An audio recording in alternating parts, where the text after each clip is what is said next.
Cool. Welcome everyone to Community Eats. This is a local food panel with the drive-through team. My name is Georgia, obviously, and I'm a Phase 2 fellow with AMI. And I co-manage the local food drive-through pickup with England Avis. England, would you like to introduce yourself? Hi everyone, I'm England. I run the drive-through weekly with Georgia, and I'm also an AMI Phase 2 fellow. I work at the Bessie Weller Elementary School garden. Thanks for putting this together and joining us tonight. Awesome, and we're really excited to have a few members of the drive-through team, producers, farmers, customers with us. So we're gonna have them introduce themselves. Kayla, would you like to start? Sorry, I had to unmute myself. Hi, everyone. I'm Kayla MacLachlan. Hello. Hello. I am the general manager at Newtown Baking and Kitchen. I fell into that role not necessarily because I have a love of managing restaurants, but I have a love for food and community. And when the opportunity to step into Newtown presented itself, it seemed like a great place to bring those together. And that has been ever more present and at the forefront since the pandemic started. And we were fortunate to start the drive-through and push that through an empty dining room. I should also note I was also an AMI fellow in 2012. Cool. Louella, would you like to go next? My name is Louella Hill, and I'm the co-owner of Ballerino Creamery. And that's a creamery, a cheese manufacturer right here in Stanton. And I also am one of the core group of people that started with what was called the Newtown Collective. Last year, that was a shared CSA pickup site at Newtown Baking. And that shared CSA pickup site very quickly evolved into the local food drive-through when the pandemic hit. Ben, would you like to go next? Hi, I'm Ben Zipperer. I and my family are customers. Feel very privileged that we can buy food through the drive-through almost every week. We live in Stanton up by the high school and moved here maybe 3 or so years ago. My wife's a professor of biology at James Madison University, and during the day I'm an economist for the Economic Policy Institute in Washington, D.C. And Tim. My name is Tim Showalter Ehst, and I own and manage Second Mountain Farm. We just grow a variety of produce and sell it through the drive-through. And I'm super happy to be a part of the drive-through and this conversation. Awesome. Thank you all. To begin, I wanted to talk quickly about how the drive-through kind of came to fruition. I was not there at the very beginning, so I was curious if Kayla and Louella could talk a little bit about Newtown Collective and why you started it this past March.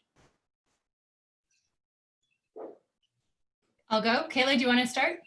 No, I want you to start and then I will. Okay.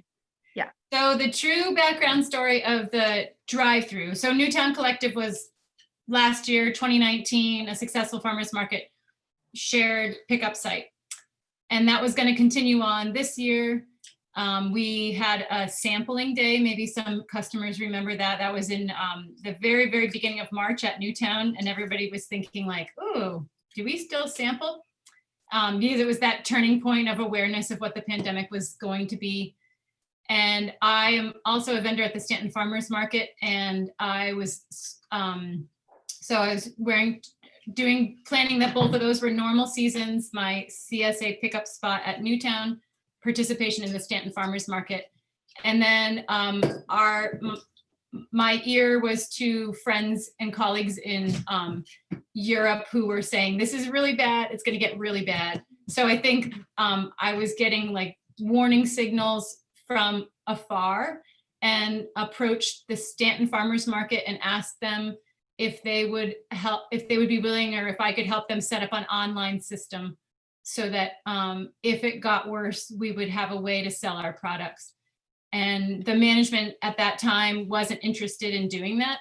And I think as a producer, there was a bit of panic for me, thinking that it was going to be really bad and we didn't have a backup plan for making sure our product could get to market.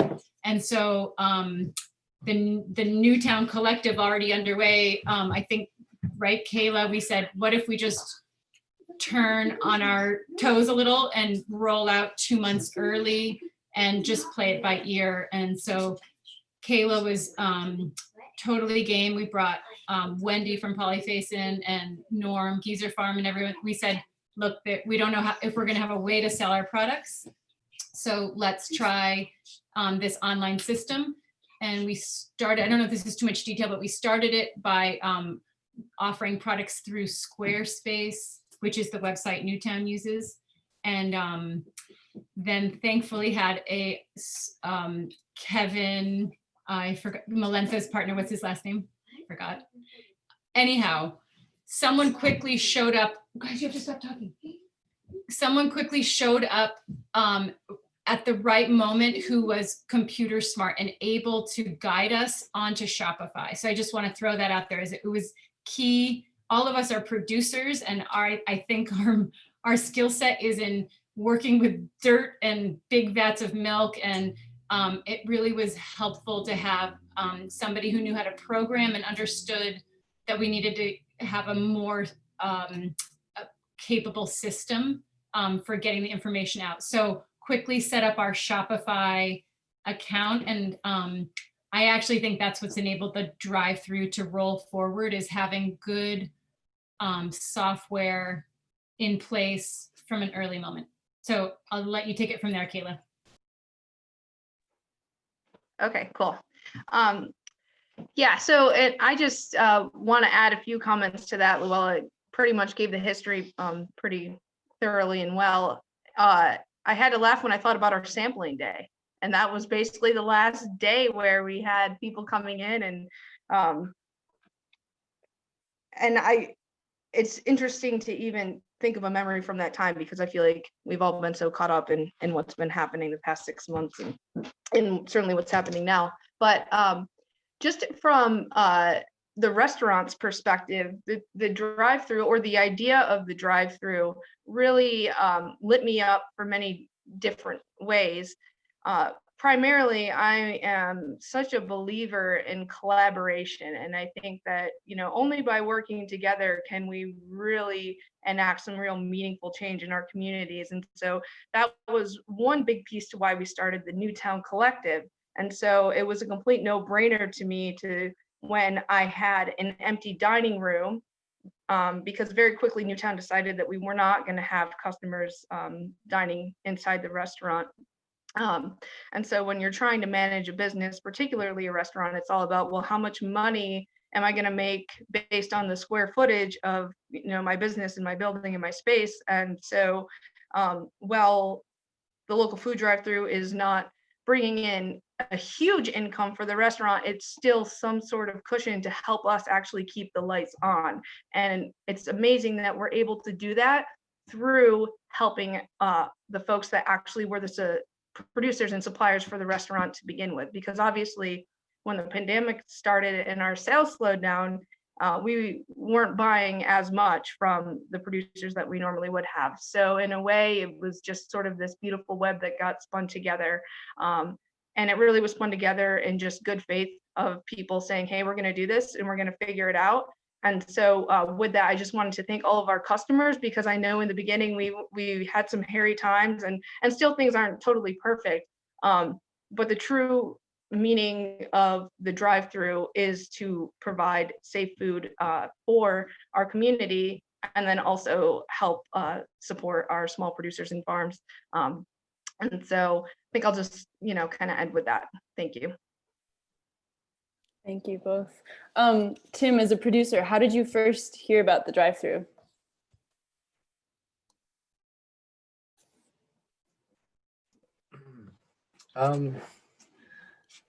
So we farm just outside of Harrisonburg, down the road a little bit from Stanton. And there was actually another restaurant here that heard tell of your operation and wanted to start one here. And so she did a couple weeks later. And so she contacted me and asked if I would sell to her drive-through, and said, I copied the local food drive in Stanton. And so then I said, what's this about? And so that's how I figured it out. And yeah, contacted whoever answered the info question, part of the website. And yeah, that's how it started. Got contact with you all, and felt good about sort of the intensity of the application process at that time, and the seriousness with which you all were taking the pandemic generally, and like food safety particularly. And so I was pretty happy to jump on board at that point if you were going to let me. So Awesome. I don't really know what exactly brought England and I on, but we were offered pretty early on to be part-time at the drive-thru, and we were both very excited to be a part of such an important thing happening in Stanton, and such a relevant and really, really cool drive-thru. So yeah, we're really excited, and it's such a community effort. Can I break in with a question? Of course. So Tim mentioned the vendor application, and I wondered if there were some things that you could share about the kinds of food that are being curated through the drive-thru. If there are embedded values in that, or things that, as a communal operation, the drive-thru is looking for in what kinds of foods and products to provide to customers. Sure, thank you. I don't know if Louella wants to jump in on that, or I can absolutely talk about it.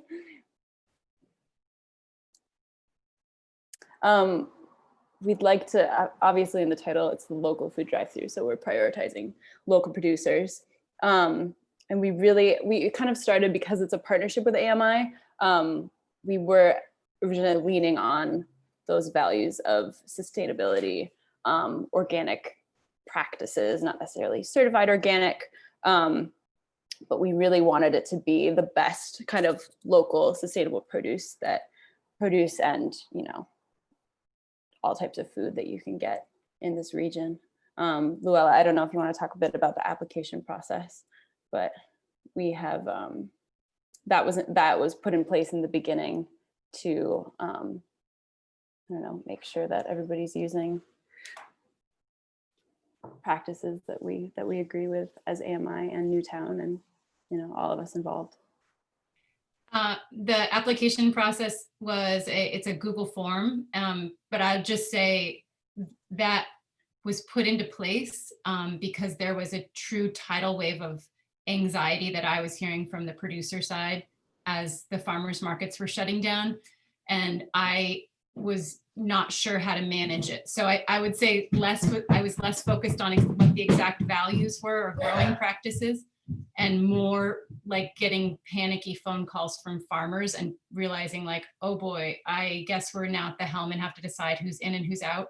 And it sorted itself out. We were fairly balanced now in terms of representation of veggies and bread and meat and eggs.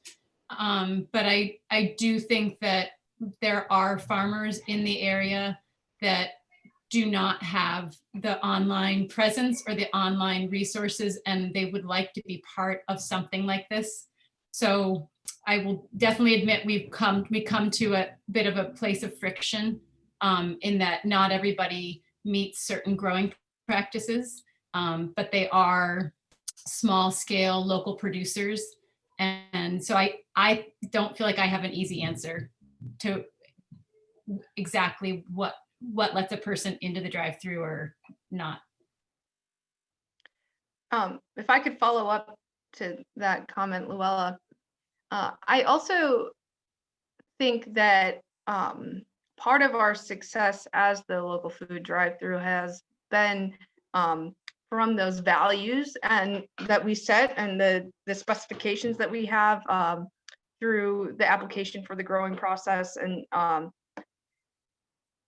or growing processes, how you're producing your food, if you're a small farm versus, let's say if you have 50 head of cattle versus, 1,000 head of cattle. So I think that through doing that, it's not only a good representation of those of us that are in leadership roles with the drive-through itself, but it also has helped us to gain some trust from our customers, because I think that we have a niche with the drive-through and that the products that we offer to people are products that people can feel good about. They feel safe eating it. They know, okay, if I'm going to order through the drive-through, then I am not going to be exposed to produce that has harsh chemicals. I am not going to be exposed to dairy that came from a farm where the calves were weaned off their mothers at a very young age. And so all of those things that are difficult, emotional, sort of dividing dividing thoughts that I think consumers have when it comes to their food, we put in the effort to sort of wipe that away, so that when you're making that choice, you're voting not only for a local living food economy, but you're also voting just for the health of you and your family. And you don't have to put in a lot of work to do that, where I feel like that's difficult and given some of we don't have a wide variety of options for shopping, particularly for food. So I think that our selection process just helps with the overall community vibe of the drive-through as it relates to food and sourcing of food. I would like to add a little bit to what Kayla was saying.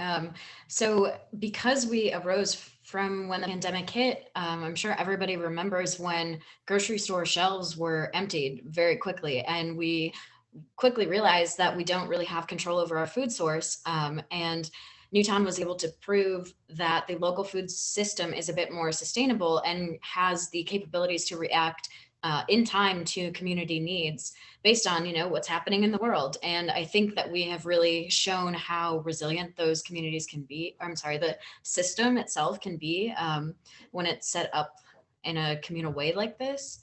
And yeah, Kayla, I really appreciated what you were saying. Like, I think that's what drew in some of the customers, because they realized this was a different way, an alternative that was safer to get food. And then they realized it was better quality, local producers. Why not support that with your dollar and receive that food more in a safer way instead of going to a store with empty shelves? But on that note too, local food might not seem approachable to certain communities or certain people. So how is it, I guess, how do you all perceive it as being affordable or reaching people in communities that otherwise would shop at grocery stores and support corporate sources for their food? I guess I'm just asking, how do we make local food more affordable?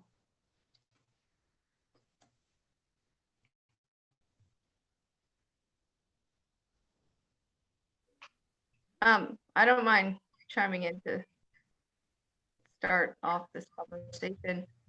That is a really complex and difficult question to answer, England. And I think that's an age-old dilemma.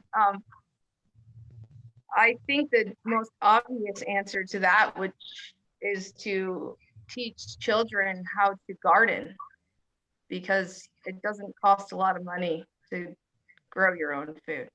Okay, great, Kayla. I love that you're throwing my job right back at me. It is, we do have to teach that from a young age. But I think initiatives that the local food drive is doing with our community boxes and things like that is maybe not a way that's making it affordable, but maybe making it more accessible. So maybe my question is also related to accessibility of local food products. And I guess just how do we get that into the community?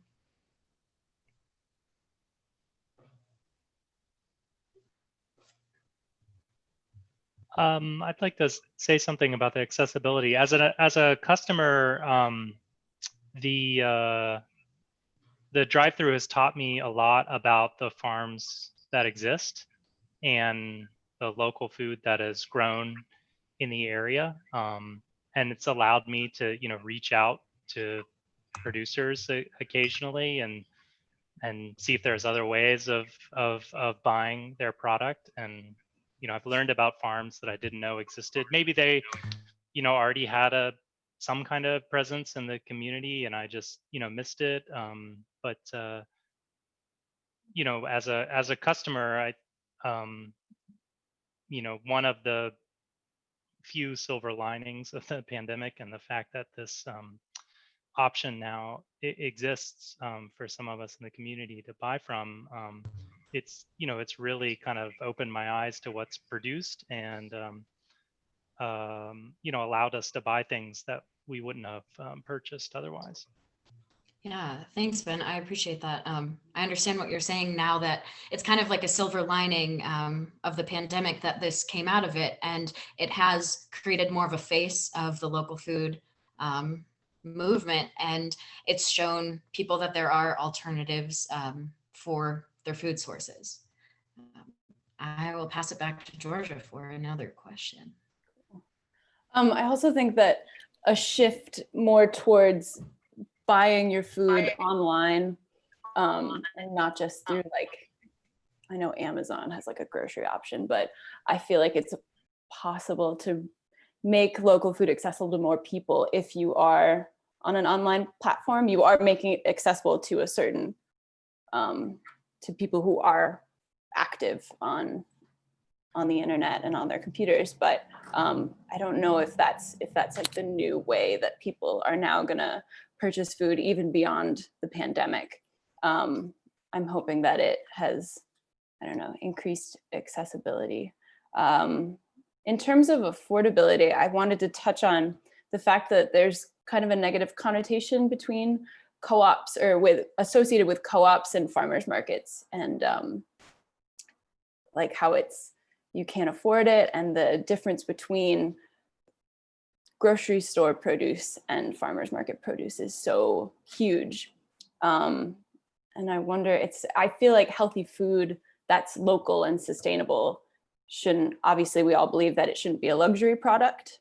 So I'm curious how we can, as producers and farmers, how do you compete with grocery store prices while also making a living wage? And so that is a very tough question to answer, but if we have any takers. I also just read a question that was typed in that is kind of related to something that you're getting at or we're talking about. The question was, can the local food drive-through accept SNAP benefits? And the answer to that is yes. And Georgia and I have been slowly working on that. It's been harder to get our application pushed through in the past several months, and I don't actually know the reason why.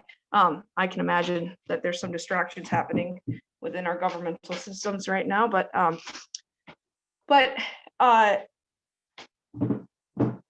then again, there's a limitation in that to whether or not someone can use the internet to order their food. And so as far as affordability is concerned, if someone was using SNAP benefits and they decided that they wanted to allocate the amount of money on their SNAP benefits card to, local foods, then there's a system that could work. But I think that we have a lot of work to do, and not only helping to serve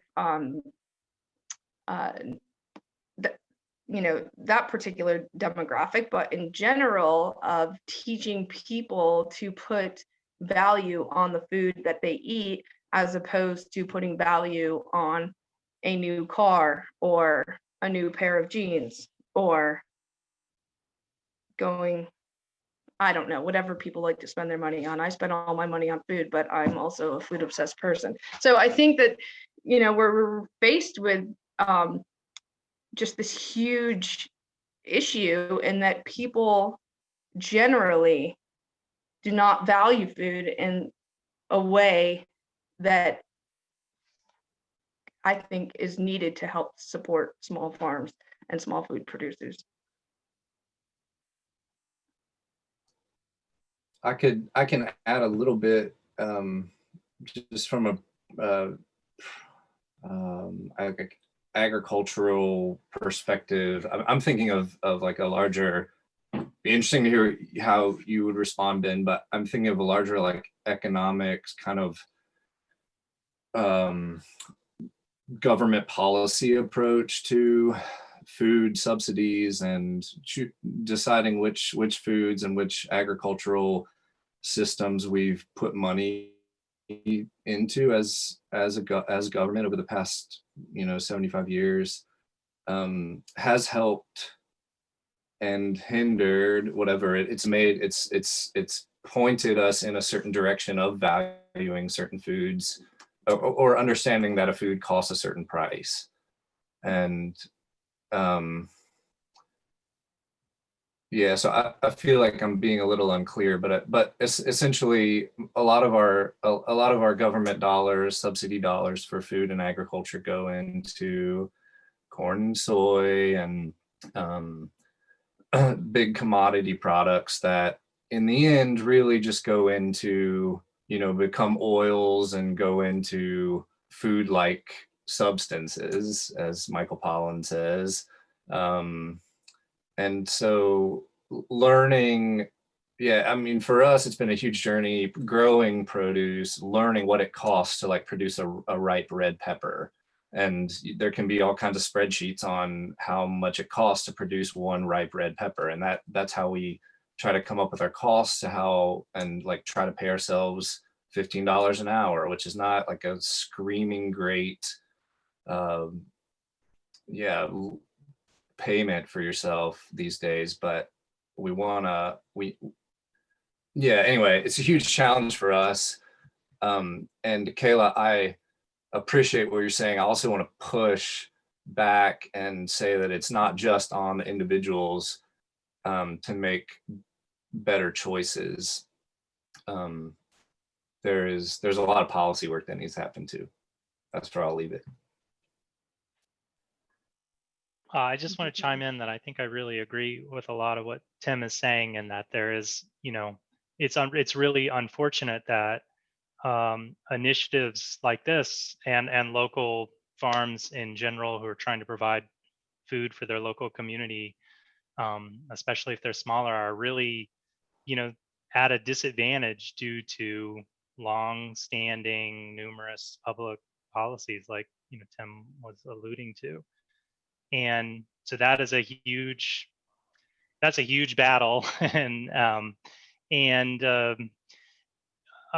Aside from big, huge, sweeping changes that are really required if we're really gonna have a continually growing and sustainable local food movement. Maybe one way to reframe what some people have been saying is that there's kind of like two strategies to making initiatives like this, much larger and more viable and more accessible. And one is making it easier for people to afford what you're selling, who aren't able to really afford it, or it's not really easy for them. And the SNAP or food stamps kind of strategy, and maybe some other related ones are those. I'm really happy to hear that y'all are pursuing that. That's a really good thing. A second thing is to make the short of like changing a lot of public policy, is to make this initiative much more accessible to other people who could basically kind of afford it, but choose to buy their groceries somewhere else. And I think one advantage that has been mentioned that I think would be really helpful for me, maybe this is my bias, but that I think would maybe draw in some customers that you have an advantage on, is that you you know where the food is coming from, you know how it is grown, and you can communicate that even more. And so that I think that communication of trust and transparency, I think, does draw in some customers. Maybe it just draws in me, but it draws in some people, and it may draw in more people than usual, especially during a time like the pandemic, where that is a concern that people have now, and maybe it wasn't as big of a concern before, but it is now.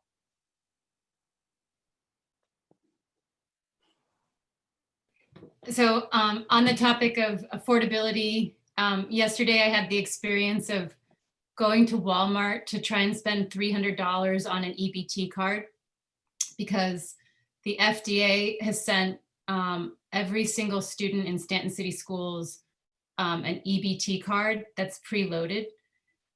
And I've been lucky enough in my life that I haven't used EBT, and I almost threw the card away. And I know a lot of people who it's shameful. We almost threw the envelope away because it didn't make any sense why we had gotten it.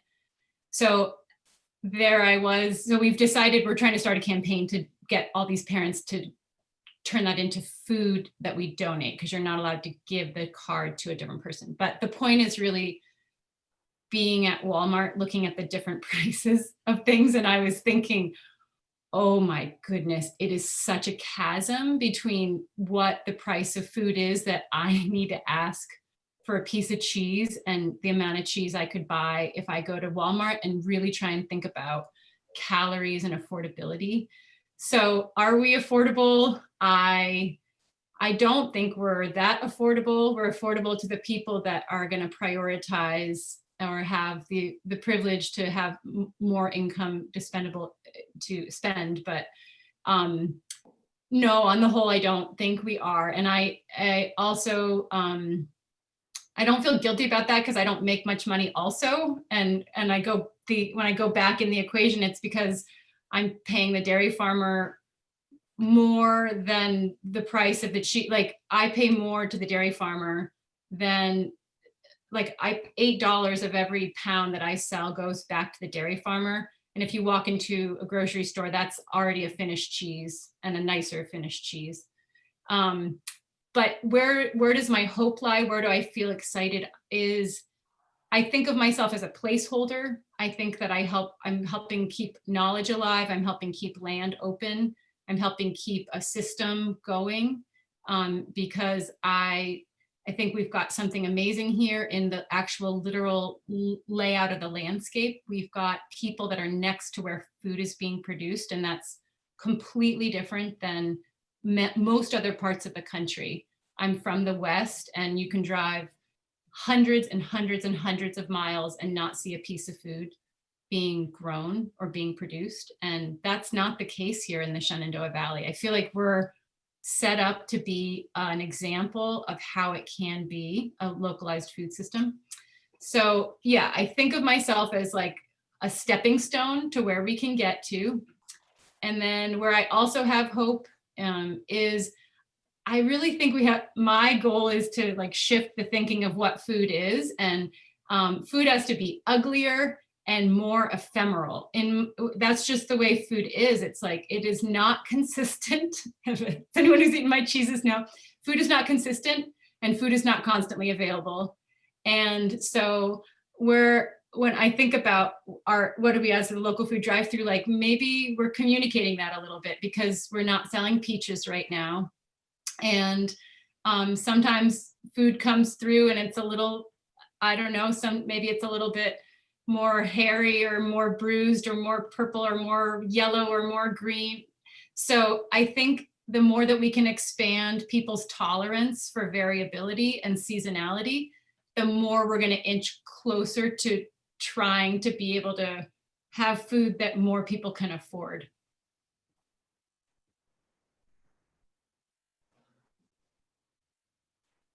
Thank you all. I really liked the idea of leaning into the kind of humanity aspect. And when the drive-thru started, I was honestly a little bit concerned because it's an online platform. It's not like, I like the idea of the farmers market where you go in the morning and you see the farmers and you talk to them and you know their names. And so I was a little bit worried that, I don't know, that empathy would be lost in the drive-through. But I do think definitely with the help of England and her amazing social media skills, especially, we're able to still keep that connection between the producer and the consumer, which I am really grateful for. And I mean, many of the producers are around at the drive-through, or a lot of them are customers themselves, and so I feel like I'm really grateful for that. But the future is online, I guess. Well, and just to follow up to that, Georgia, so I'm at Newtown all the time. So the drive-through happens on Wednesdays and Fridays, but I'm there most of the week. And so I'm lucky enough, I think, to catch some of that empathy that you're talking about, because when customers stop by, sort of on the off pickup days, they are so happy to give me the best, most overwhelming positive feedback about their experience with the drive-through. And so I think that even though there's that piece that's missing, the community, from what I've taken away from it, is that, they feel like we are there to serve them and are so grateful for that. And so while we're dealing with this online, sort of behind the scenes program, I think that people are just adapting and finding different ways to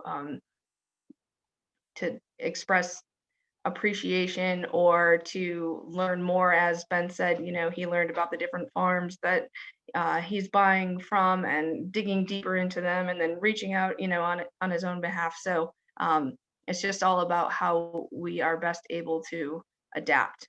And if I could think of one word to really describe the drive-through, it's really been our response and how we've figured out how to adapt to an unfortunate situation.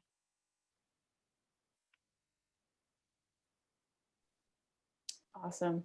I can talk a bit about community boxes, which started at the beginning when the drive-through began. It's a product, as many people know, it's a product that you buy on the drive-through website. It's $25. And throughout the course, we have given to frontline medical workers at Augusta Health. We would give boxes of food to Valley Mission. We have partnerships with Artist Transitions, which helps people transition out of homelessness, building bridges for the greater good, which promotes racial justice in the Stanton area. And then we are also giving to those who were affected by the flooding in Stanton earlier this year. So that is another effort that I'm incredibly proud of. The drive-through and all of the huge effort of people who work at these various partner organizations, and how they are able to, like, oh, I know 6 people that lost their homes during the flood, and I'm able to give them boxes every week. So that is another thing that I'm hoping we can expand, and just, again, to emphasize the huge effort of the community to get food to people, and Stanton and the surrounding area. And I would love to tell one story. Sorry, I know I followed up to the last one, but I have a really great community box story that, well, Georgia mostly, I'm not even going to say we, that would be false. Georgia arranges the community box pickup each week. And one week I received a random Facebook message from a woman who had somehow heard about the drive-through and community boxes, and said, is there any possibility that I could get a box of food for my family? We are really in need of food right now. I worked at, maybe it was the elementary school or something like that. I'm out of work. My kids are home from school. We have nothing to eat. And So I was able to immediately respond with a yes and just pack up my car and stand small. So it's easy to, you don't have to, I didn't have to drive too far to deliver the food, and just dropped it on the doorstep. And this woman just really couldn't believe that this exchange was even happening. And it's just moments like that are really amazing. And the fact that the woman felt comfortable asking was also pretty huge for me, at least. Just another funny, not funny, sad story is that when we first started the drive-through, the first week, it's a tent popped up outside of Newtown, and we have all the food on a picnic table under the tent. Does anyone remember this? Mm-hmm. And people, do you know what people thought? Yeah.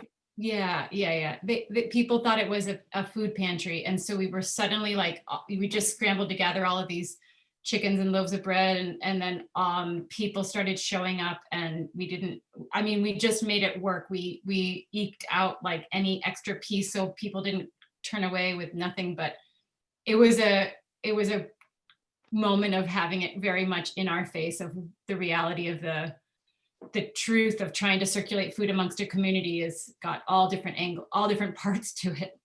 So.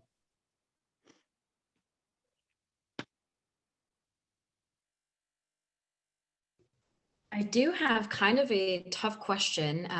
It's kind of on the accessibility side of things. And it goes on what you were saying about the SNAP benefits too, and how we are in the process of doing that. But meanwhile, we are trying to make it more accessible by donating these community boxes to people who need the food. I guess my question would be like, and this might even be just a smaller like drive-through team question of marketing, like how should we go about encouraging other customers to feel supportive of the community box program, and I guess encouraging them to vote with their dollar to provide that food for their neighbors or for people in need. I know we've like talked about just promoting it like on the marketing side of things, and we definitely still need to work on that, but I guess maybe there's some story or something that we could spread throughout the drive-through community that would encourage more to participate in the community box program, so we could make it more accessible to those while we are working on the SNAP benefits. Does that make sense? Sorry, that was a little confusing. Yes, England, it does. I think one thing we've actually struggled with a little bit, and Georgia, correct me if I'm wrong on this, but finding the proper avenue for actually distributing the food is not as easy. I think that's probably the first step, is identifying other people that we can, then distribute the food through. I would love to just walk around the neighborhood behind Newtown and know who is in need, but it's difficult to identify who those people are. So I don't know if Georgia, if you have any other insight into that. Yeah, that's a really tough thing to tackle. And I think that we've been incredibly fortunate with the partner organizations who have their own volunteer network of people who are able to essentially do the distribution for us. And I don't know, like I can always go to Susan of Artist Transitions and say, we have 15 boxes, like, can you find a place for them to go today? And she always says yes, because they have such an extensive volunteer network.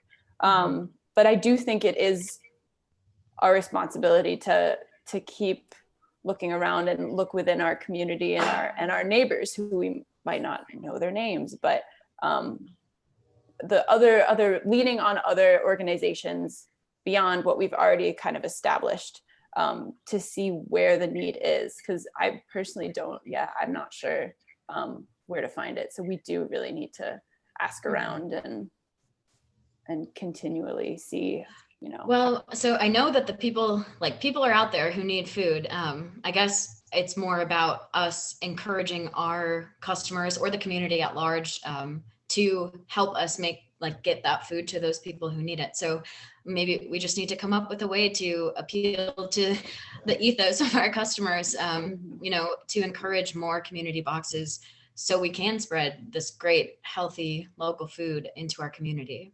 Mm-hmm.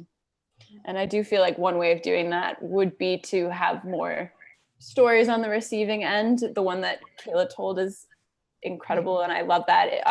It's challenging to respect the anonymity of people who are on the receiving end of community boxes, and we're kind of forced to use voluntary stories as opposed to us going out and taking pictures and being like, what do you think of the cheese, like stuff like that. So that is challenging. Cool. Anything else to add, Louella?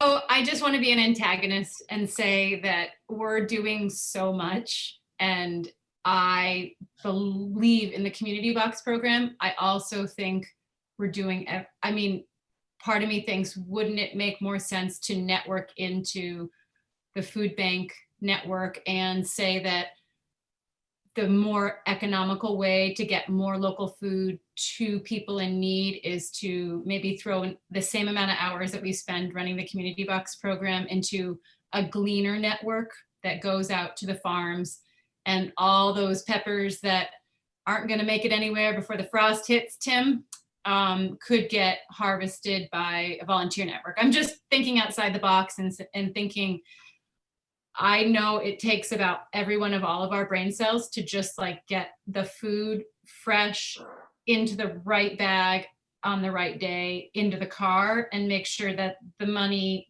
ends up correctly and taxes are paid. So to me, it's almost like we're doing two businesses. For sure.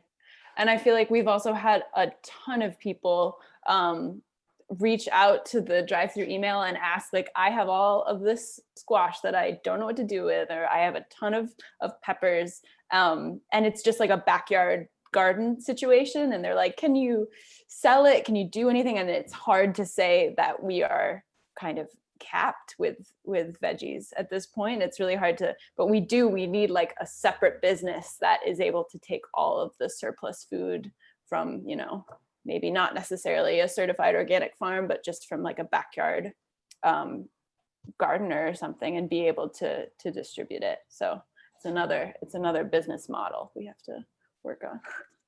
Another phase 1 fellow.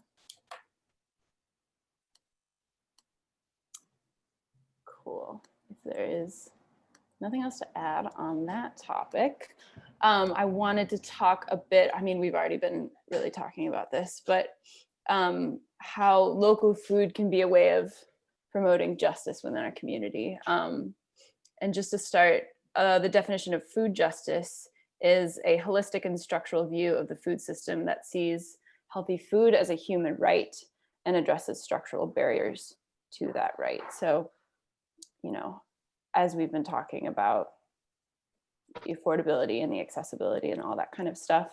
And then food sovereignty is defined as people's right to healthy and culturally appropriate food produced through ecologically sound and sustainable methods, and their right to define their own food and agricultural systems. So really giving the power back to the people. And I think that is kind of what we've been doing at the drive-thru, is like going against the grain of obviously the dominant food system in this country. But I wondered if anybody else had any thoughts on how local food can promote justice in our community. It's a big question.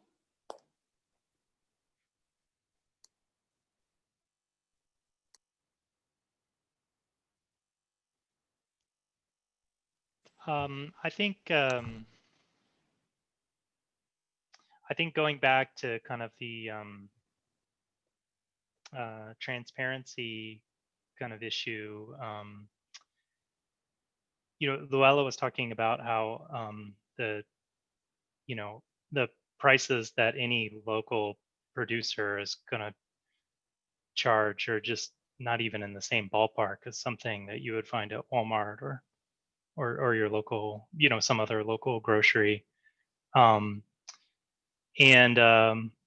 know, some of that's maybe true to like economies of scale and stuff like that. But largely, I kind of think the ultimate price is kind of the same. Somebody is paying in some way for the cheaper produce that you may buy at Walmart, as opposed to the more expensive sticker price that you see when you buy some local food. And so I think that, getting back to the justice kind of component of your question, or the more that I think that we can do to communicate, when somebody buys something, where does that money go? I think that helps, some partially answer your question, that, this amount of money is going to this farmer, and then, or this amount of money is going to this producer's, sources. This amount of money is being paid, for, some other source of labor. Those kinds of things, can the more the more transparent you are about those sorts of things, as local producers are, the more it can give a sense to customers about whether this is the right kind of purchase they should make or not.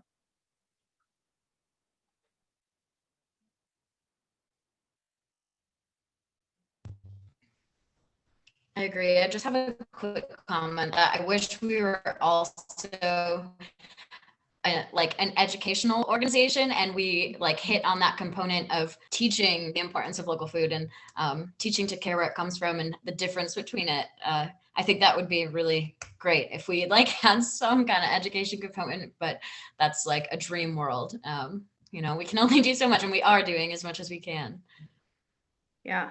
Well, and I'd love to follow up to what you were saying, Ben, just from the perspective of from a restaurant, because I think that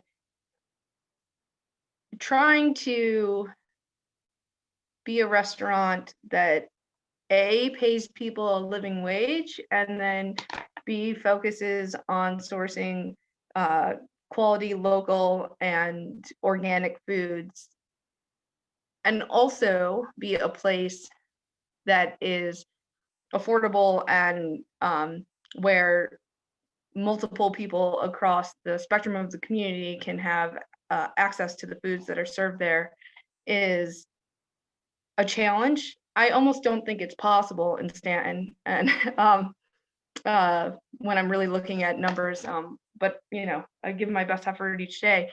And a lot of times I do wish that I had some sort of graphic that I could hand to a customer when they say, okay, well, why do I have to pay $16 for a pizza?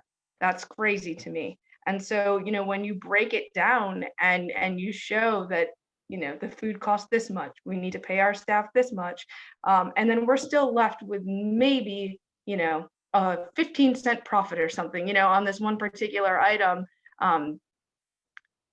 That's the best argument that you can make, I think, to properly, and I hate that I have to use this word, but sort of defend your case on local foods to a customer base that just doesn't know or hasn't learned, and so that's not part of their everyday vocabulary or part of their thinking when they're going to make that initial purchase. And so, England, yes, if you want to start an educational subside to all of this and get all those materials together, that would be so awesome. Because I do really believe in it and I want it to work. And but it's interesting to be faced with the challenges each day and try to grapple with it and figure out how it can be sustainable. I think that's the big question in my mind. I like the graphic idea, Kayla, and I also think that there's a graphic for the hidden costs that Ben was referring to earlier of like a Papa John's pizza. So like, why can I go to Papa John's and buy a pizza for half the price that I can get yours for? Yeah, So there's lots of that. There's another graphic too on the other side that needs, and yeah, like when you say, you know, you buy my arugula for $12 a pound, or and I can go to whatever Costco and get arugula for $6 a pound. Yeah, there's lots of different reasons for that, but I think the more complicated story is probably the sort of commercial agriculture side, like who's working, how much are they being paid, where are the cost savings, and where are all the costs, the real costs that we can't see. I think that'd be a fun graphic too. I don't make them, but somebody probably can.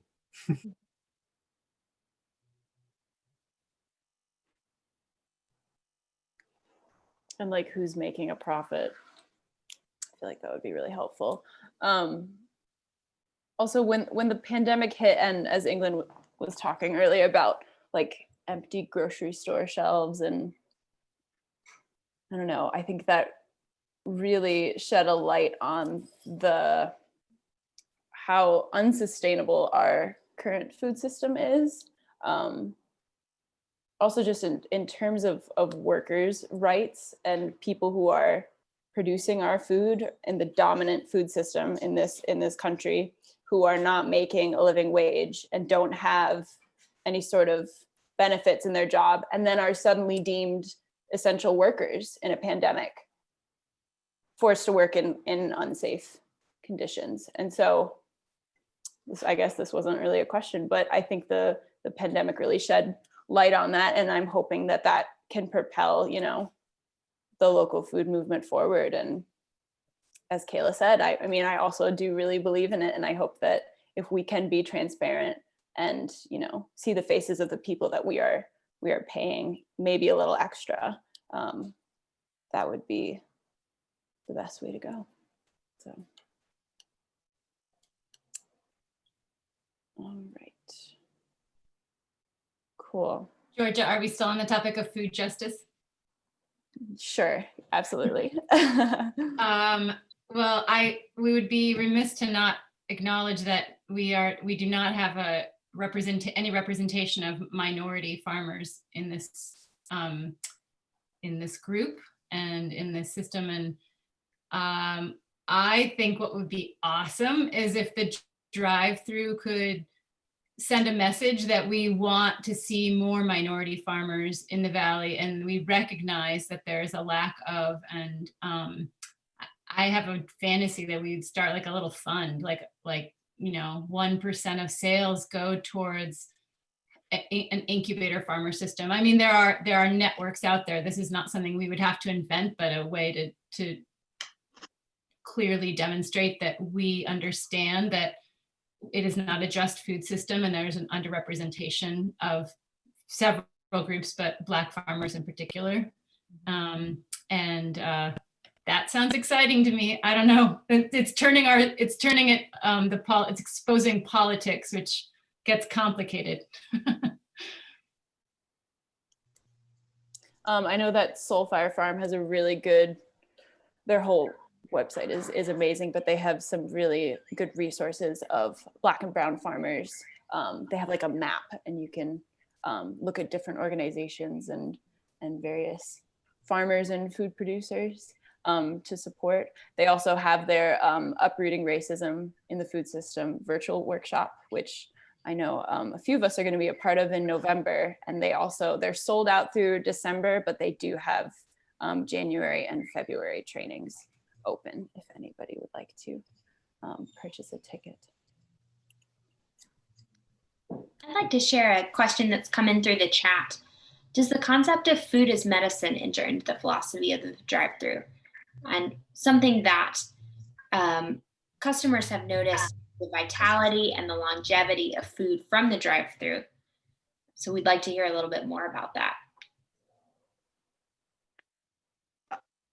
Grayson, could you repeat that last sentence that you said about the vitality and longevity of the food? Yes, so the comment is, an item I notice is the vitality and the longevity of food from the drive-through. Gotcha. So that it's staying fresher longer. Is what you're saying? Yeah. Yeah. Well, I mean, I personally believe that food is medicine, and so, you know, with the drive-through, a great marketing tool for us, considering the fact that it's a pandemic, is that local food is healthier for you. And so, you know, therefore, we should be eating more of it. But I think when we're talking about the longevity of the food itself, and I'm thinking she must be specifically referring to, or he, produce, would be just that food that's grown on healthy soils is going to be strong, nutrient dense, amazing food. And I mean, maybe Tim could speak a little bit more to the practices there, but the other benefit really is that you're getting food that's picked fresh that morning. Whereas if you go to buy food that's in the grocery store, it could have been picked weeks ago, months ago. And so it's been slowly decomposing. And so and Grayson, I know you know a lot of the stats on that. By the time it actually reaches your plate, you know, how long has it been out of the field? We're not sure, but that's something that I'm really proud to represent through the drive-through, is the fact that, you know, the produce that you're getting, you know, is picked fresh that day. Your bread is fresh, your cheese is freshly made. You know, your meat may have we may have had a meat shortage because there was, you know, sort of a stopgap or, you know, a long wait list at the slaughterhouse, you know, to actually get the meat processed. So yeah, it's really fresh.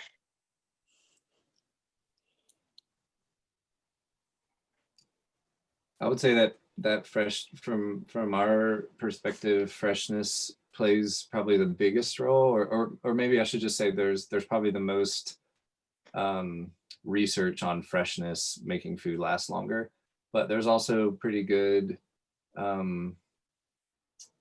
pretty standard, yeah, knowledge around like the nutrient density and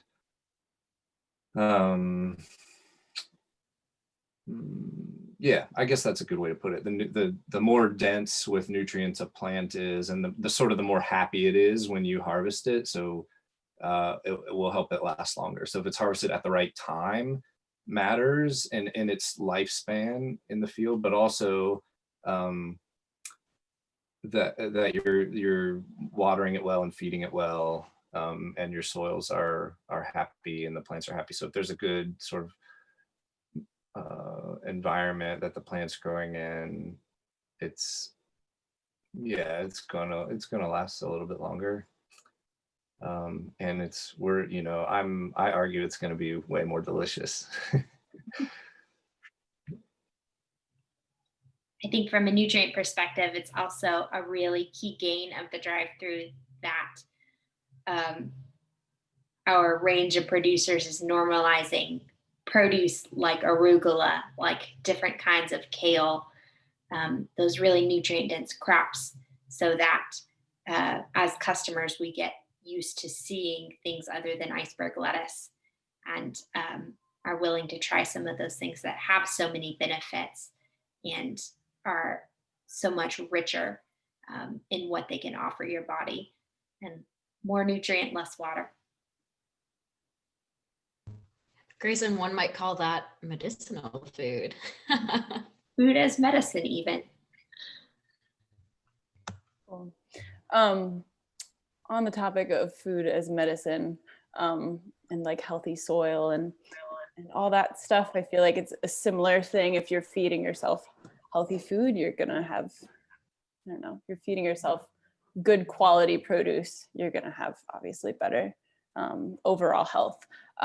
Grayson, I wondered if you could touch briefly on food pharmacy and what we're doing at Augusta Health in terms of like food as medicine and being proactive. Sure.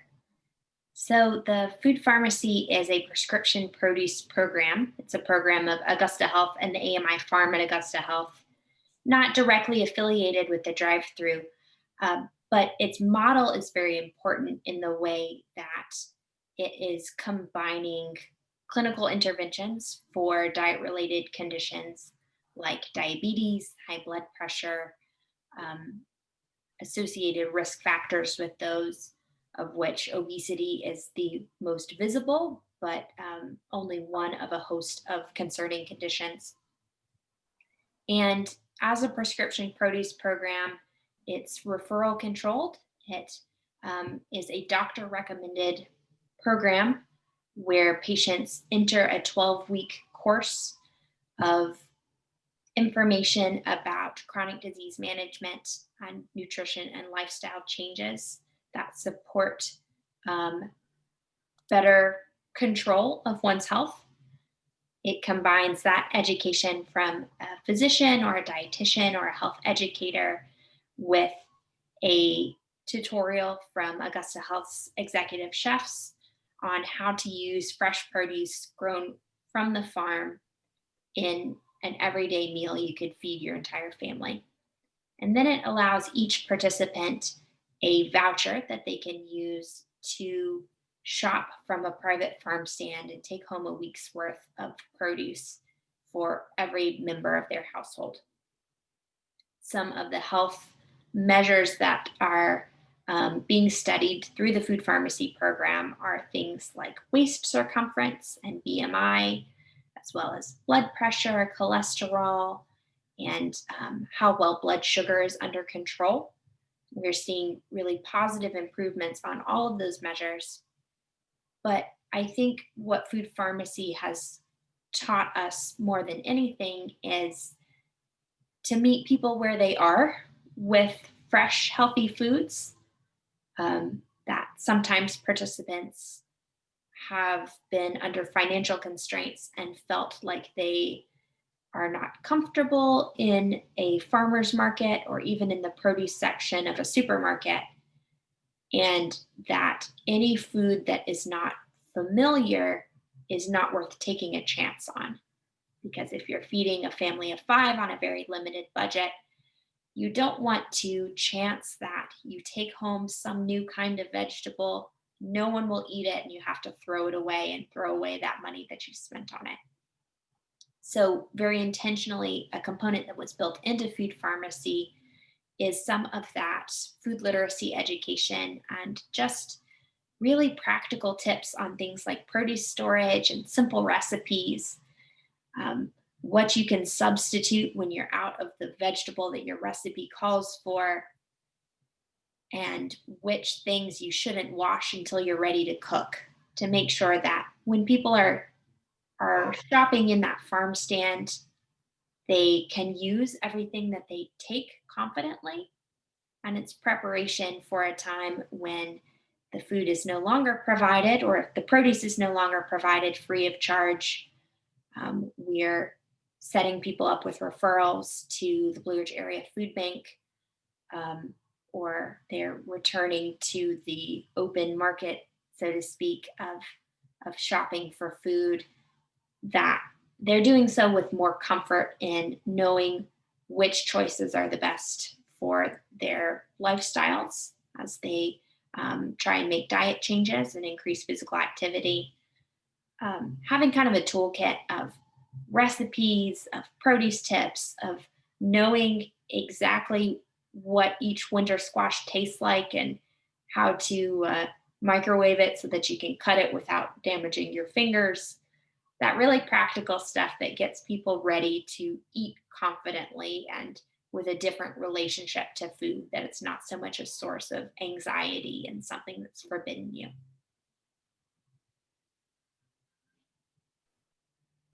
Thank you, Grayson.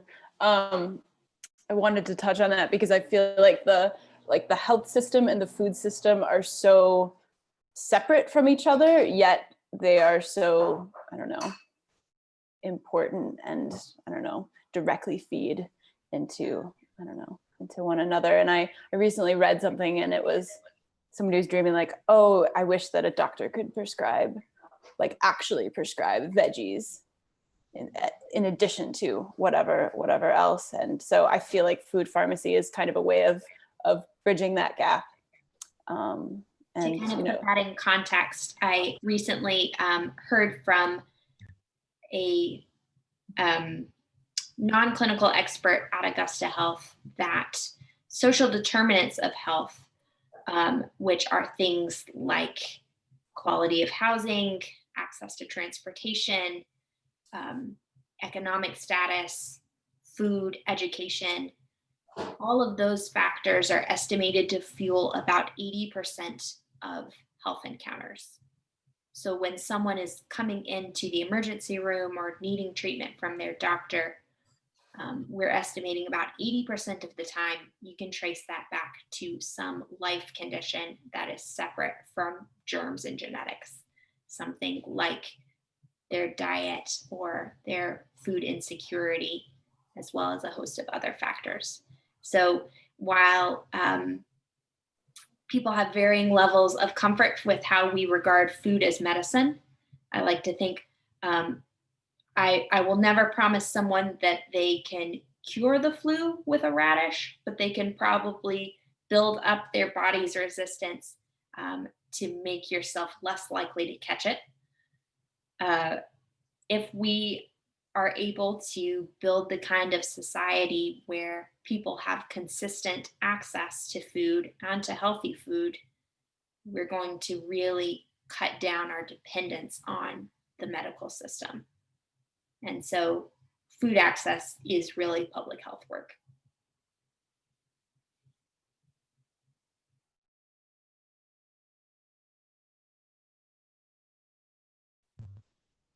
Thank you, Grayson. Any other thoughts on that? Any of the panel members?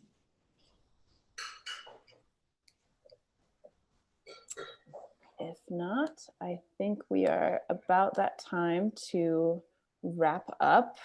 I wanted to give the panel members a chance to talk about how they can support local food, especially now as we go into the winter. I kind of want to clarify more on that question too. It's kind of more of a question for the producers from the consumers. Farmers markets are only seasonal. So it gives this illusion that healthy local food is just a seasonal thing and it's not something to sustain all year. How can we as consumers support farmers and local food producers, especially going into the winter?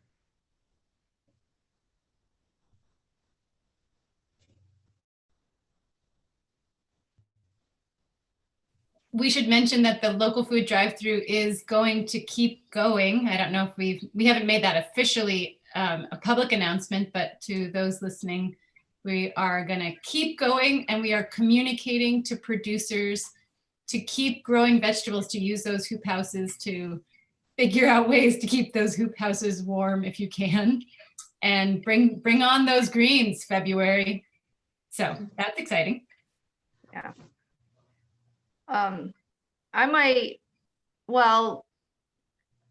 Bread is sort of a cozy wintertime food. Mm-hmm. So Newtown's kind of lucky in that regard. But I would say to just use your online resources and, order from the drive-through, and then also, order curbside pickup or contactless pickup. And I've been working really hard to figure out how to turn Newtown into like an all online business, because I do believe that that's how we're going to survive the winter.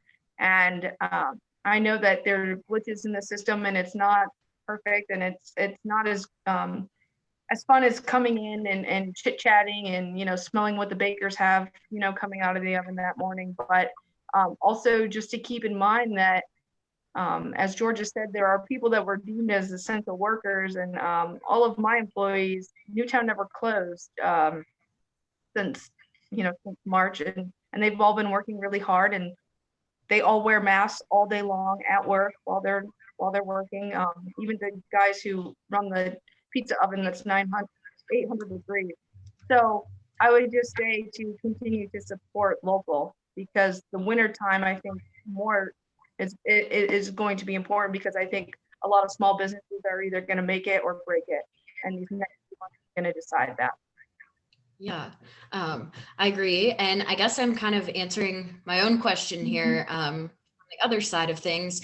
And it kind of goes back to what Ben was saying too, about just spreading the word and making it more accessible. And as we head into this time of the holidays, you know, regardless if we're going to be gathering in groups or not because of COVID, I think sharing the story on a personal level with those that you do gather with, about your local food community and how it's impacted you, or how you feel participating in that. I think it's really a good time as we're celebrating holidays together and sharing food with one another to talk about our experiences, and share outside, you know, even if we're not talking in our group of people in this area, if we go travel to visit family, which again, don't know if that will happen with COVID. I think just spreading the word about the importance and of the local food movement in general, no matter who it is, having those conversations is a way to like plant that seed in someone's head, and to kind of hopefully somehow down the line support local food systems and farmers in general. Can I add? No, go ahead, Lou. I'd like to recommend that people give the gift of food over the holidays, and think about all the plastic objects that don't need to end up in somebody's cupboard or garage, and just like take the splurge, maybe figure out a way to buy a share in a future CSA, or maybe something like a bottle of maple syrup. But I really feel strongly that we should give gifts of food, and that is a way to spread a message, but also feed the people we love. Good call, Louella. I would say also, this is for the techies, is there a way on the Shopify site for customers to buy credit for the friends over the holidays? Anyway, you should do that if you can. But yeah, I think I was gonna also say exactly what England said. Just tell your friends. Like the winter is a time for farmers when we slow down a lot. We still do a lot of work, and part of what we do on our farm during the winter is kind of reassess how the year was, like what markets worked, what didn't, and like just spend hours and hours looking at spreadsheets and trying to figure out what's going to happen the next year. And we think a lot about marketing, and I think if you all helped us to do that, that would be super helpful. So if you can tell your friends, hey, I had this great arugula, or I really like some turnips we had recently, and I think that they're worth the $8 I paid for them. If you can sort of have that conversation in a really, well, certainly you can have that conversation with friends and family that in a way that I can't with those same people. So yeah, that's the sort of the best advertisement that you can do for us. And you can also, keep buying our greens through the through the local food drive-through. But yeah, I would say talk a lot about it and help us spread the word. I was thinking earlier, Ben, I feel like through the evening you sort of pushed us to figure out how to bring more people in, and I don't know what the best way to do that is. I think we're okay with social media, but probably just like having everyone that's connected to this community at all talking about it more is a really nice way to do that too. We're printing up postcards, and so if any customers want to be a local food advocate and spread the word, then just send us a message and we'll tuck some postcards in your next bag. Good idea. And you can also join us at our homegrown and handmade holiday market that will be at Newtown on Sunday, December 13th from 1 to 4 p.m. Should be a very exciting event. Safe, socially distant, and outdoors.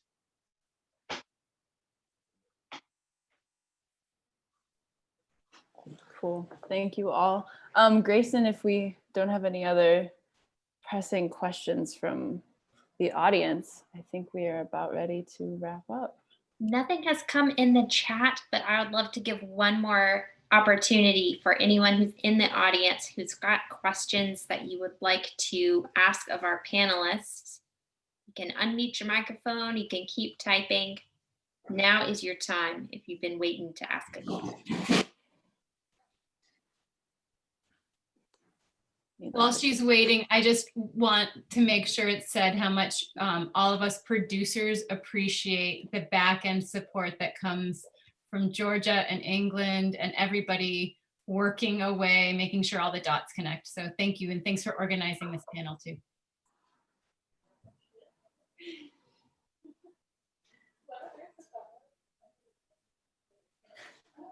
Thanks everyone for joining us tonight.